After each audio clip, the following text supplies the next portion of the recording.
जनवरी current affairs part 2 में आपका स्वागत है। Welcome to the channel. जनवरी करंट अफेयर्स पार्ट 2 से पहले पार्ट 1 जरूर देख लें। उस पार्ट में international news, important days, award and honour share किया गया है। पार्ट 2 भी बहुत इंपॉर्टेंट है क्योंकि यहाँ पे कवर किया जा रहा है नेशनल न्यूज़, स्टेट न्यूज़, साथ में स्पोर्ट न्यूज़ और भी बहुत कुछ है। तो चलिए वीडियो स्टार्ट करते हैं। नेशनल न्यूज़ में देखते हैं सबसे पहले जोशीमठ सिंकिंग। जी हाँ, उत्तराखंड में एक सिटी है जिसका नाम है जोशीमठ। जोशीमठ आदि शंकराचार्य का एक मठ है जो कि उत्तराखंड में स्थित है। जोशीमठ में ऐसा देखा गया, वहाँ जब लोग सुबह उठकर देखते हैं रोड पे, तो देखते हैं कि रोड पे बहुत सारी जगह पे एक दरार आ चुकी है। तो क्या कारण है ये दरार का, फिर जानने की कोशिश की गई तो इसरो सैटेलाइट से पता चला कि वहाँ पे जो लैंड है वो सिंक की है, यानी कि जो धरती है वो खसकने लगी है, दबने लगी है। क्यों? क्योंकि प्रेशर है किसका, वहाँ पे बहुत सारे घर बन चुके हैं, साथ में वो फुट हिल ऑफ हिमालय है। तो उस प्रेशर के कारण वो ज़मीन जो है वो नीचे की तरफ बिल्कुल दब गई है और ऐसा होने के कारण ये एक बहुत ही बड़ा इशू हो गया है। तो जोशीमठ सिंकिंग काफ़ी न्यूज़ में है क्योंकि जोशीमठ जो एक सिटी है कहाँ, उत्तराखंड में, वो धंस चुकी है और धंसने के कारण बहुत ही डेंजरस है वहाँ पे रहना। जोशीमठ एक टेम्पल सिटी है जहाँ पे धार्मिक स्थल है, जहाँ पे बहुत सारी मंदिर है, इसलिए ये न्यूज़ काफ़ी इम्पॉर्टेंट हो जाता है। आगे बढ़ते हैं। Sexual harassment allegation against WFI यानी कि wrestling federation of India. Wrestling federation of India पे अभी हाल में कुछ स्पोर्ट्स प्लेयर ने आरोप लगाया है कि वो सेक्सुअल हरासमेंट में इंगेज्ड है। ये आरोप लगाया गया रेसलर साक्षी मलिक, उसके अलावा gold medal winner Vinesh Phogat के द्वारा। ये आरोप बहुत ही इम्पॉर्टेंट आरोप था। तो इसी संदर्भ में सरकार ने एक कमेटी बनाई है और ये जानने की कोशिश की गई है कि क्या ब्रिजभूषण शरण सिंह इंगेज्ड है या नहीं है। ये न्यूज़ काफ़ी ज़्यादा न्यूज़ में रहा क्योंकि ये एक बहुत ही गंदा आरोप था एक मिनिस्टर पे जो कि बीजेपी मिनिस्टर थे। तो ये 10th लोकसभा में सबसे पहले आए थे 1991 में। इनका नाम है ब्रिजभूषण सिंह, ठीक है। और इसके अगेंस्ट जो कमेटी बनाई गई है वो कमेटी बहुत ही इंपॉर्टेंट है। आगे बढ़ते हैं। इंडिया का पहला सोलर मिशन, क्या नाम है उसका? Aditya L1। Aditya L1 mission start किया गया है जिसका पर्पस है, आदित्य L1 एक सैटेलाइट है जो कि जानने की कोशिश करेगा, सन को ऑब्जर्व करेगा और देखेगा कि क्या इम्पैक्ट है उसका अर्थ पे। ये मिशन बहुत इंपॉर्टेंट है। जैसा कि आपको भी पता है कि हर प्लैनेट जो है एक फिक्स्ड पाथ में मूव करता है जिसे ऑर्बिट कहते हैं। और ये जो ऑर्बिट है वहाँ पे बहुत सारे L1, L2, L3, L4 जैसे पॉइंट हमने इमेजिनरी पॉइंट डिफाइन किया है। इन पॉइंट को लैग्रैंगे पॉइंट कहा जाता है। इसमें सबसे पहले L1 आता है जो कि अबाउट 1.5 मिलियन किलोमीटर दूर है अर्थ से। इसका नाम आदित्य L1 रखा गया है इस पूरे मिशन का, जिसमें एक है तो कहाँ पे रखा जाएगा? L1 पॉइंट यहाँ पे आपको दिख रहा है और यहाँ पे सन है। इसको ऑब्जर्व करने के लिए ये सैटेलाइट लॉन्च किया जा रहा है इंडिया के द्वारा, इसरो के द्वारा, और ये इंडिया का पहला सोलर मिशन है। आगे बढ़ते हैं। इकोनॉमिक सर्वे ऑफ इंडिया 31 जनवरी को प्रेजेंट किया गया। इकोनॉमिक सर्वे हमारे पूरे इकॉनमी का तस्वीर है, एक आईना है जो कि दिखाता है कि पूरे साल कैसा रहा हमारा इकॉनमी और कितना ग्रोथ हुआ। तो ये रिपोर्ट बहुत ही इंपॉर्टेंट है जो कि बनाया गया है V अनंता नागेश्वरन जो कि इंडिया के चीफ इकोनॉमिक एडवाइज़र हैं। According to economic survey India का ग्रोथ रेट जो है वो एक्सपेक्ट किया गया है 2023-24 में 6.5%। और अगर हम बात करते हैं पिछला साल कैसा रहा, यानी 2022 से 23, तो देखिए 2022 से 23 जो था वहाँ पे हमारी जो इकॉनमी है वो 8.5% के करीब ग्रो की है, यानी हमारी अर्थव्यवस्था जो है वो अच्छी रही। 8.5% तक ग्रोथ रेट था। ये डेटा इंपॉर्टेंट हो जाता है एग्जाम के लिए। GDP growth rate for the ongoing financial year 2021-22 is estimated at 9.2%, यानी कि 2021 में हमारी जो ग्रोथ रेट थी वो 9.2% थी। अगर हम 2022 और 23 की बात करें तो वो थी 8.5%, और अगर हम बात 23 और 24 की करें तो वो है 6.5%। इकोनॉमिक ग्रोथ बहुत इंपॉर्टेंट होता है। और इस बार का थीम क्या था इकोनॉमिक सर्वे का? तो इस बार का थीम था एजाइल अप्रोच, ध्यान रखें थीम बहुत इंपॉर्टेंट है, एजाइल अप्रोच। डिक्लाइनिंग ट्रेंड इन इन्फ्लेशन, इन्फ्लेशन में घटाव हुई है, यानी कि थोड़ी कम इन्फ्लेशन है और इन्फ्लेशन रेट इंडिया का इम्प्रूव हुआ है। यहाँ पे आपको दो लाइन दिख रही होगी, एक रेड और एक ब्लू लाइन। जो रेड लाइन है वो WPI यानी होलसेल प्राइस इंडेक्स को डिफाइन करती है और जो आपको ब्लू लाइन दिख रहा है वो कंज्यूमर प्राइस इंडेक्स को डिफाइन करती है। अगर हम देखें 2021 और 22, तो 2021 में जो WPI है वो 1.3% है, ठीक है, और वो बढ़ के अबाउट 13 के करीब गया और बाद में यानी एंड में 2023 में वो 11.5% तक है। वहीं हम लोग कंज्यूमर प्राइस इंडेक्स की बात करते हैं तो देखिए 2021 में ये कितना था, तो ये था 6.2% और अगर 2023 को देखें तो ये है 6.8%, यानी कि कंज्यूमर प्राइस इंडेक्स में अच्छी इम्प्रूवमेंट देखी गई है, ठीक है, वो बहुत ज़्यादा तेज़ी से नहीं बढ़ा है। वही अगर हम होलसेल प्राइस इंडेक्स की बात करें तो वो काफ़ी तेज़ी से बढ़ा है, यहाँ पे आपको दिख रहा है 11.5% जो है वो 2022-23 में दिख रहा है। देखिए इकोनॉमिक्स क्योंकि मेरा बैकग्राउंड है तो मैं इसलिए इस टॉपिक को अच्छे से समझाने की कोशिश कर रही हूँ। अगर फिर भी डाउट है तो ज़रूर कमेंट बॉक्स में पूछें।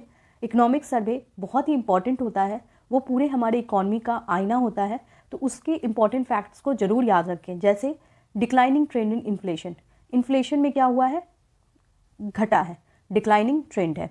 उसके अलावा हम लोग देखते हैं अगर हम GDP की बात करें तो GDP जो है वो अच्छा रहा, यानी कि ग्रोथ क्या रहा 8.5% 2022 और 23 में।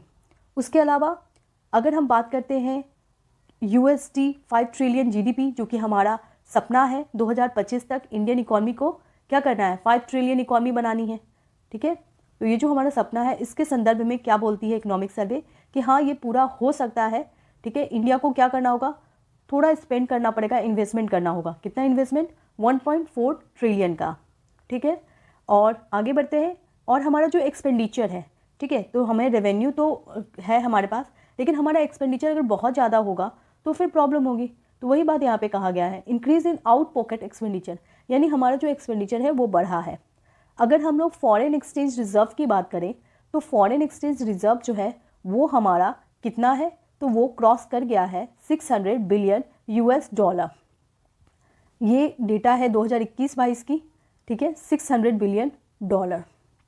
इंडिया जो है वो 4th largest forex exchange reserve holder है, ठीक है, यानी कि इंडिया की जो फॉरेन एक्सचेंज रिजर्व होल्ड है वो अच्छी है। इससे पहले चाइना फर्स्ट पे है, सेकंड जापान है, फिर स्विट्ज़रलैंड है। Sharp decline on expenditure on education, education में जो एक्सपेंडिचर था वो थोड़ा कम खर्च किया गया है, ये इकोनॉमिक सर्वे कहता है। IMF प्रोजेक्शन ऑफ GDP, कभी भी कोई भी इंपॉर्टेंट ऑर्गेनाइजेशन अगर इंडिया के GDP ग्रोथ रेट के बारे में प्रोजेक्ट करता है तो वो इंपॉर्टेंट हो जाता है। जैसे वर्ल्ड बैंक ने क्या प्रोजेक्ट किया है, IMF ने क्या प्रोजेक्ट किया है, इंडियन इकोनॉमिक सर्वे ने क्या प्रोजेक्ट किया है, बजट में क्या प्रोजेक्ट किया गया है, ये डेटा काफ़ी इंपॉर्टेंट हो जाते हैं। बहुत सारे डेटा निकलते हैं, सभी डेटा को पढ़ने की आवश्यकता नहीं है, जो इंपॉर्टेंट डेटा है उनको कवर करें क्योंकि ये याद रखना होगा आपको। तो IMF ने प्रोजेक्ट क्या किया है GDP, तो 2022-23 का प्रोजेक्शन है 6.8%, ठीक है, और हमारे इकोनॉमिक सर्वे ने क्या प्रोजेक्ट किया था 6.5%। अगर हम 23-24 की बात करें तो वो 6.1% प्रोजेक्ट किया गया है और 24-25 की तो 6.8%। ये प्रोजेक्ट किसने किया है, IMF ने। IMF की एक इंपॉर्टेंट रिपोर्ट आती है वर्ल्ड इकोनॉमिक आउटलुक, वहाँ पे ये प्रोजेक्ट किया गया है इंडिया के इकॉनमी के बारे में। आगे बढ़ते हैं, 4th international trade fair of millet, ये कहाँ ऑर्गेनाइज किया गया है, ये किया गया है बेंगलुरु में, ठीक है। 4th international fair of millet Bengaluru यानी कि कोलकाता में। अगर हम फर्स्ट ऑर्गेनिक मिलेट की बात करें तो पहला मीटिंग जो हुआ था वो 2017 में हुआ था, सेकेंड और थर्ड जो हुआ था 2018-19 में हुआ था, और काफ़ी दिन बाद 2023 में 4th इंटरनेशनल ट्रेड फेयर हुआ है, कहाँ, बेंगलुरु कर्नाटका में। EPFO अगर आप एग्ज़ाम देने वाले हो, क्योंकि इसकी वैकेंसी आई हुई है, इसमें 3 पोस्ट है, इन्फोर्समेंट ऑफिसर्स, अकाउंट ऑफिसर और assistant commissioner provident fund, APFC। ये अगर पोस्ट के आप अप्लाई कर रहे हो तो जो भी न्यूज़ EPFO से रिलेटेड है उसको याद रखें। EPFO क्या होता है, एम्प्लॉय प्रोविडेंट फंड ऑर्गेनाइजेशन। जैसे कि जो भी सैलरी उठाते हैं, जिनको सैलरी मिलती है उनको पता होगा उनका कुछ पैसा PF में जाता है, यानी प्रोविडेंट फंड में।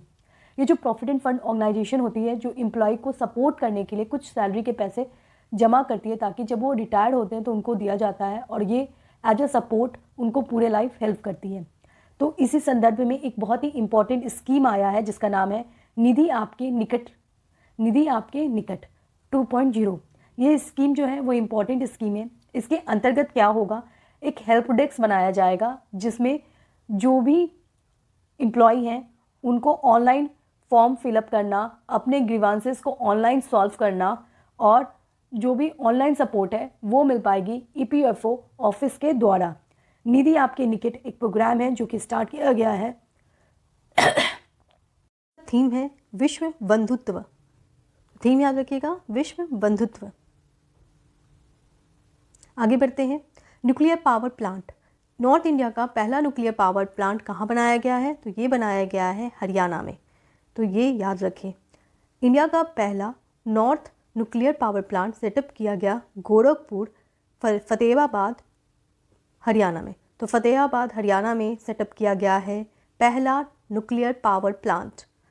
The first phase will be completed by 2025 and second by 2028, यानी पहला फेज 2025 तक होने की पूरी संभावना है। आगे बढ़ते हैं। सीएम योगी आदित्यनाथ ने इनोग्रेट किया है पहला VFS global joint visa application centre. Visa application centre north India में उत्तर प्रदेश के लखनऊ में स्टार्ट किया जा रहा है। और लखनऊ की न्यूज़ बहुत इंपॉर्टेंट है अगर आप UPPSC एग्ज़ाम दे रहे हैं तो, ठीक है। तो लखनऊ में स्टार्ट किया जा रहा है 10 सेंटर पे। Austria, Netherlands, Czech Republic, Switzerland, Estonia, Hungary, Portugal, Germany, Italy, Saudi Arabia, इन सब के वीज़ा मिल पाएंगे उत्तर प्रदेश के लखनऊ में। और इससे क्या होगा, बाहर जाना आसान हो जाएगा और इसी संदर्भ में ये स्टेप लिया गया है, ठीक है। तो यहाँ पे वीज़ा मिलेगा इन कंट्री का। बाल मित्र चैट बोट, दिल्ली गवर्नमेंट ने लॉन्च किया बाल मित्र, एक चैट बोट है। इसका पर्पस क्या है, the same source of authentic information regarding children and their rights. बच्चे और उनके अधिकार के लिए बाल मित्र चैटबॉट होगा। दिल्ली सरकार ने स्टार्ट किया है ताकि अगर कोई भी डाउट हो बच्चों को अपने राइट के प्रति तो वो बस इस चैटबॉट से चैट कर सकते हैं। कौन सा, इंडिया ने लॉन्च किया है अपना फास्टेस्ट पेमेंट ऐप। इस पेमेंट ऐप का नाम है पेरप। पेरप ऐप जो है वो फास्टेस्ट पेमेंट ऐप होगा इंडिया का, जिसके द्वारा आप अपने लैंडलाइन बिल को रिचार्ज कर सकते हैं, मोबाइल को रिचार्ज कर सकते हैं, ब्रॉडबैंड को रिचार्ज कर सकते हैं। तो ये एक बहुत बड़ी अचीवमेंट है। इंडिया की पहली पेमेंट ऐप कौन है, पेरप। तो ध्यान रखें पेरू। मध्य प्रदेश में होने वाला है 5th addition of Khelo India game, ठीक है। ये हो चुका है, ये जनवरी 30 से लेकर 11 फरवरी तक ऑर्गेनाइज किया गया। ये 5th एडिशन है खेलो इंडिया गेम का। और ये कहाँ किया गया, तो ये ऑर्गेनाइज किया गया है मध्य प्रदेश में। और इस गेम में इस बार का जो थीम था वो क्या था, तो इस बार का थीम था, एंथम था हिंदुस्तान का दिल धड़का दो। और जो हमारे मैस्कट थे वो थे चीता आशा। तो ध्यान रखिए मैस्कट क्या है, चीता Asha. Brand ambassador of Herbalife कौन है, वो है स्मृति मंदाना। स्मृति मंदाना बनती है brand ambassador herbal life nutrition की। वर्ल्ड का लार्जेस्ट हॉकी स्कल्पचर कहाँ बनाया गया, तो ये बनाया गया महानदी रिवर उड़ीसा में। और ये बनाया गया सुदर्शन पटनायक, जो कि एक बहुत ही रिनाउंड सैंड आर्टिस्ट है। क्योंकि हॉकी ऑर्गेनाइज किया गया है उड़ीसा में, तो इसी संदर्भ में ये वर्ल्ड का लार्जेस्ट हॉकी स्कल्पचर बनाया गया सुदर्शन पटनायक के द्वारा महानदी रिवर कोस्ट उड़ीसा में। इंटरनेशनल ईयर ऑफ मिलेट 2023 को यूनाइटेड नेशन जनरल असेंबली ने इंटरनेशनल ईयर ऑफ मिलेट घोषित किया। देख लेते हैं जनवरी महीने के कुछ इंपॉर्टेंट एक्सरसाइजेज, जैसे कि वीर गार्जियन 2023। वीर गार्जियन किस किस कंट्री के बीच में होता है, तो ये होता है इंडिया और जापान के बीच में। ये कैसा एक्सरसाइज है, तो ये एक एयर फोर्स एक्सरसाइज है। तो इंडियन एयरफोर्स और जापान का जो एयर सेल्फ डिफेंस फोर्स है दोनों मिले जापान में और ये एक्सरसाइज कंडक्ट किया गया, जिसका नाम है वीर गार्जियन एक्सरसाइज। इस एक्सरसाइज में कौन कौन सी जो इंडिया की एयरक्राफ्ट है जो पार्टिसिपेट की, तो वो देख लेते हैं। तो इंडिया के एयरक्राफ्ट की बात करें तो Su-30 MKI पार्टिसिपेट की। उसके अलावा IL-78, ठीक है, Z-17 ग्लोबल मास्टर नाम से जाना जाता है, ग्लोब मास्टर, वो पार्टिसिपेट की। और जापान का F-2 एंड F-15 फ्लाइट, ठीक ठीक है। तो ये एयरक्राफ्ट पार्टिसिपेट किए, वो अपने परफॉर्मेंस को दिखाएं। जापान में हो रहा है ये एक्सरसाइज जिसका नाम है वीर गार्जियन। एक और इम्पॉर्टेंट एक्सरसाइज जिसका नाम है वरुण एक्सरसाइज, और ये एक्सरसाइज क्या है, तो ये नेवल एक्सरसाइज है, ये याद रखेंगे, ये नेवल एक्सरसाइज है और ये इंडिया और फ्रांस के बीच में हो रहा है। ये वरुण एक्सरसाइज नाम से जाना जाता है और ये एक्सरसाइज 16 से लेकर 20 जनवरी तक हुआ, 5 दिन ये एक्सरसाइज कंडक्ट किया गया। ये एक्सरसाइज कहाँ हुआ, ये सवाल आपके माइंड में आएगा, तो देख लेते हैं। ये एक्सरसाइज एक्चुअली में वेस्टर्न सी बोर्ड में हुआ, ये फ्रांस के पास है और वहाँ पे ये एक्सरसाइज कंडक्ट कराया गया, ठीक है। इस एक्सरसाइज में इंडिया की कौन कौन सी नेवल शिप ने पार्टिसिपेट किया, तो INS Chennai, guided missile frigate INS Teg, maritime patrol aircraft P-81, integral helicopter MiG-29K, ये सारे फाइट एयरक्राफ्ट पार्टिसिपेट किए। साइक्लोन 1 ये क्या है, एक जॉइंट एक्सरसाइज है इंडिया और इजिप्ट के बीच में। Exercise cyclone 1 started on 14 January at Jaisalmer Rajasthan, ठीक है। राजस्थान के जैसलमेर में एक्सरसाइज साइक्लोन 1 स्टार्ट किया गया। ये एक्सरसाइज इंडिया और इजिप्ट के बीच में हुआ। ये एक आर्मी एक्सरसाइज है, ठीक है, और वो इंडिया और इजिप्ट के बीच में हुआ। चलिए आगे बढ़ते हैं और अब देखते हैं rank and reports. Global fire power index. The global fire power index एक इंडेक्स है जो कि रिलीज़ किया गया पोटेंशियल देखने के लिए मिलिट्री स्ट्रेंथ की। तो इसमें कौन सी कंट्री का मिलिट्री स्ट्रेंथ क्या है और इंडिया की क्या रैंकिंग आई, तो इंडिया इसमें 4th रैंक पे आया है। फर्स्ट है USA, सेकेंड है रशिया और थर्ड है चाइना। ध्यान रखें, फर्स्ट है USA, सेकेंड है रसिया, थर्ड है चाइना और फोर्थ कौन है, जी हाँ India. Global fire power index logistical capability को देखता है। इसमें क्या क्या देखा गया, तो man power, land force, air power, natural resource, naval force, logistic and financial force, इन सब के आधार पे ये पूरा इंडेक्स निकाला गया, ठीक है। तो ये ध्यान रखिएगा, global fire power index, India की ranking 4th। India mobile gaming index, online mobile gaming index का भी एक रिपोर्ट निकाला गया इंडिया मोबाइल गेमिंग इंडेक्स के नाम से, जो कि मोबाइल प्रीमियम लीग ने निकाला।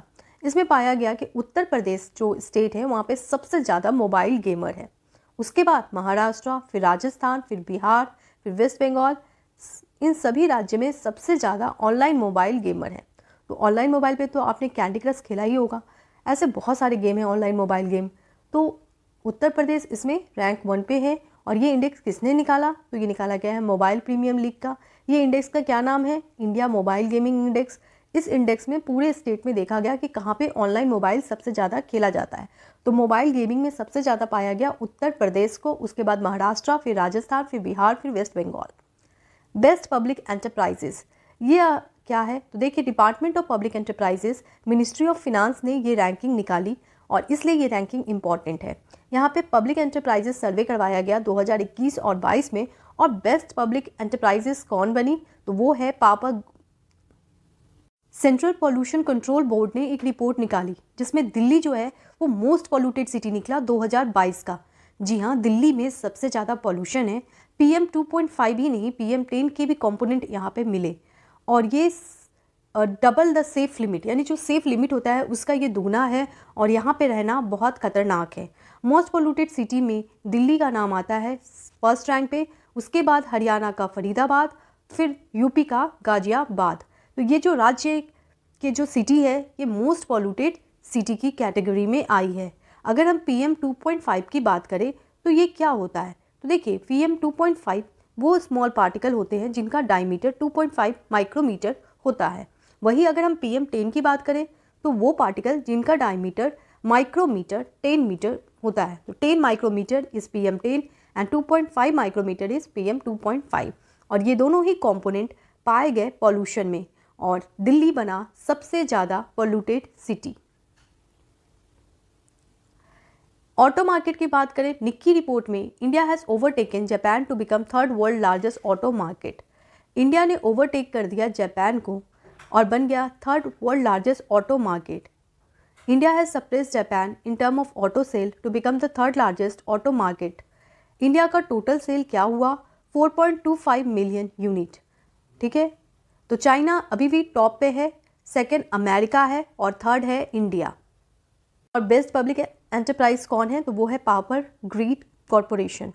पावर ग्रिड कॉरपोरेशन जो है वो बेस्ट पब्लिक एंटरप्राइज उभर के आई, इसका रैंक 1 है और ये मापा गया बहुत सारे पैरामीटर बेस पे, जैसे कि value addition, net profit, dividend declaration, contribution to the central exchequer, then इन सभी मैटर को देखकर प्रॉफिट मेकिंग है या नहीं वो ऑर्गेनाइजेशन, इस बेसिस पे ये रिपोर्ट निकाला गया बेस्ट पब्लिक एंटरप्राइज। और वो कौन सी कंपनी है, वो है पावर ग्रिड।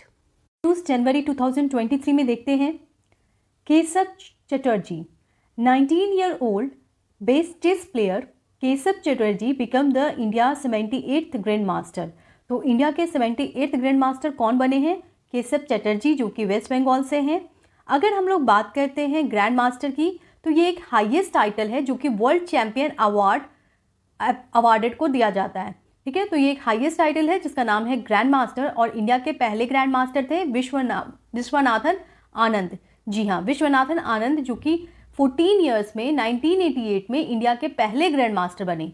उसके बाद बहुत सारे ग्रैंड मास्टर इंडिया के बने हैं, जैसे कि अगर हम 75th बात करें तो वो है वी प्रणव 76, प्रणव आनंद 77, आदित्य मित्तल और 78 केशव चटर्जी।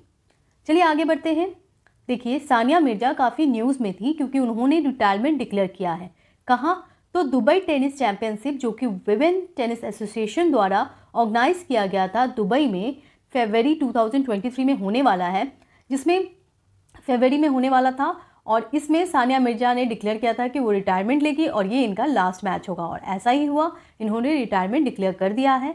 सानिया मिर्जा की बात करें तो ये यूथ आइकन थी और ये इंडिया की पहली वीमेन प्लेयर थी जिन्होंने पहला ग्रैंड स्लैम टाइटल जीता था विमेन टेनिस एसोसिएशन द्वारा। और ये जो टाइटल था वो सिंगल टाइटल था, जो कि 2005 में सानिया मिर्जा ने जीता था। सानिया मिर्जा ने 6 ग्रैंड स्लैम डबल टाइटल्स भी जीता है और ये 2009 में पहला grand slam mix double title जीता था ऑस्ट्रेलियन ओपन में महेश भूपति के साथ।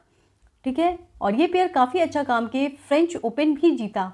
तो सानिया मिर्जा रिटायरमेंट ले चुकी हैं, इनका ईयर 36 ईयर्स में रिटायरमेंट लिया है इन्होंने, और लास्ट मैच खेला था दुबई में। अगर हम लोग रिटायरमेंट की बात करते हैं तो गैरेथ बेल, जो कि एक फुटबॉल प्लेयर हैं, इन्होंने भी रिटायरमेंट ले ली है।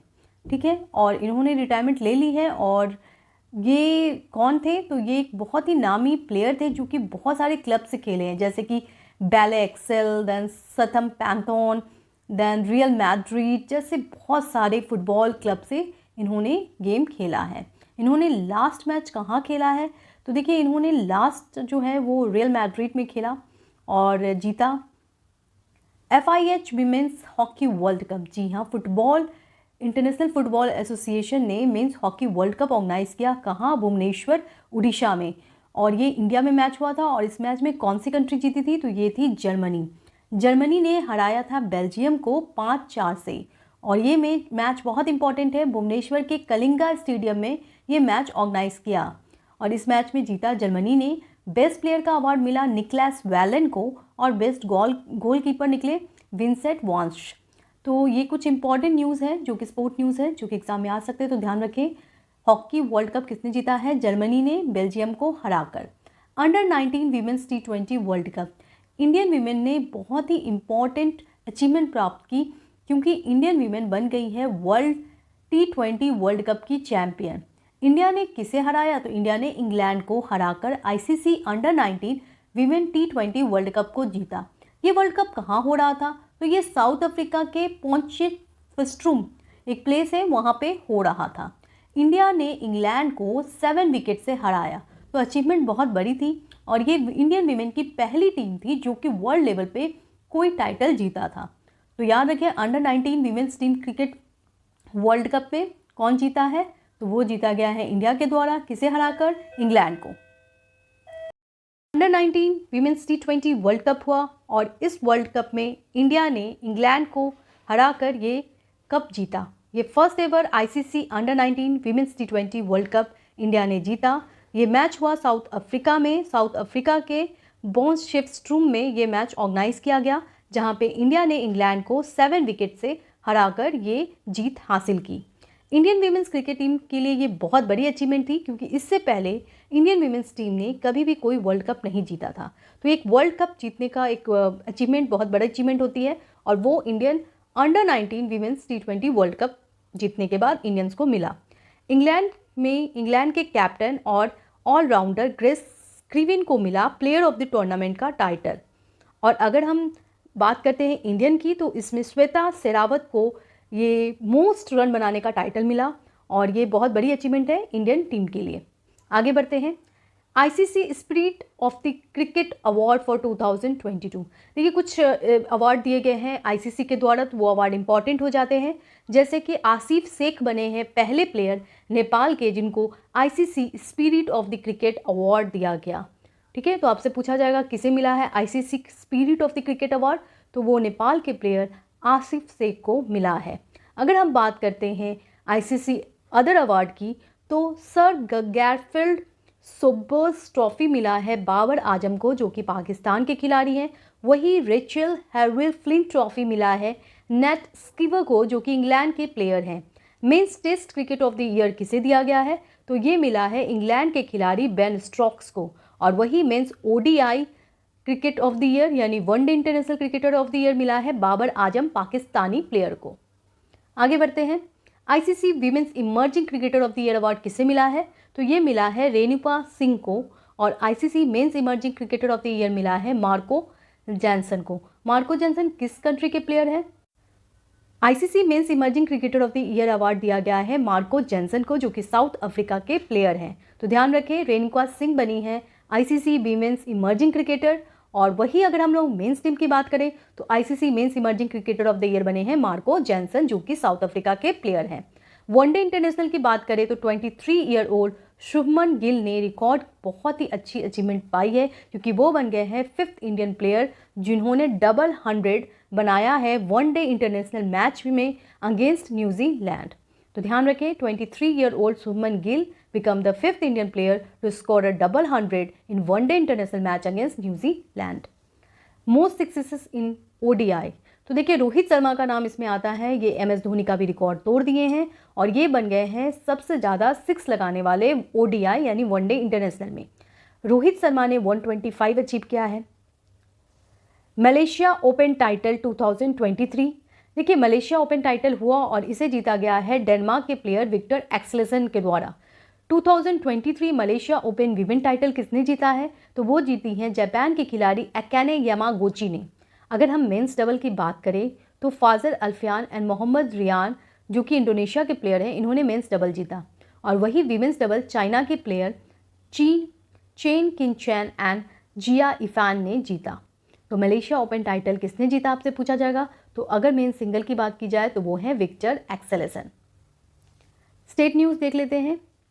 Right to sight policy. Right to sight policy लाया गया राजस्थान गवर्नमेंट के द्वारा, जिसके अनुसार हर किसी को देखने का अधिकार है। ठीक है, और ब्लाइंडनेस को बिल्कुल ख़त्म करने के लिए ये पहल उठाया गया राजस्थान गवर्नमेंट के द्वारा। तो याद रखें, राइट टू साइट पॉलिसी कौन सी सरकार लाई है, वो है Rajasthan. School of eminence major education project start किया गया पंजाब गवर्नमेंट के द्वारा, जिसके अंतर्गत 9th से लेकर 12th गवर्नमेंट स्कूल में बच्चों के एजुकेशन को इम्प्रूव करने के लिए ये स्टेप लिया गया। और यहाँ पे एक प्रोजेक्ट स्टार्ट किया गया, जिस प्रोजेक्ट का नाम क्या है, इमिनेंस प्रोजेक्ट, जिसका मेजर एम क्या है, स्कूल के बच्चों के जो ग्रेडिंग सिस्टम है उसको अपग्रेड करना। तो ये पंजाब गवर्नमेंट ने स्टेप लिया है।